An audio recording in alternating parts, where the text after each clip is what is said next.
ప్రేక్షకులందరికీ వినాయక చవితి శుభాకాంక్షలు. భక్తుడైన గజాసురునికి కోరిక మేరకు అతడి ఉదరంలో ఉన్న పరమేశ్వరుని శ్రీ మహావిష్ణువు విముక్తి కల్పించడంతో భర్త రాకకు పార్వతి కైలాసంలో ఎదురు చూస్తుంది. శివుడి కోసం ఎదురు చూస్తూ స్నానానికి సిద్ధమైంది. స్నానానికి వెళ్తూ దేహానికి నలుగుపిండిని అద్దుకుంది. పరధ్యానంలో ఆ పిండితోనే ఒక ప్రతిమను తయారు చేసింది. చూడముచ్చటైన ఆ బాలుడికి తండ్రి ఉపదేశించిన మంత్ర సహాయంతో పార్వతి ప్రాణం ప్రతిష్ఠ చేసేసింది.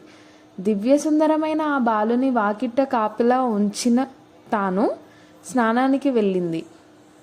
అంతలో అక్కడికి వచ్చిన శివుడిని ఆ బాలుడు అడ్డుకున్నాడు. ఆగ్రహావేశాలకు లోనైన రుద్రుడు ఆ బాలుడి శిరస్సును తన త్రిశూలంతో ఖండించాడు. ఆ శబ్దానికి బయటికి వచ్చిన పార్వతీదేవి జరిగిన ఘోరం చూసి కన్నీళ్లు పెట్టుకుంది.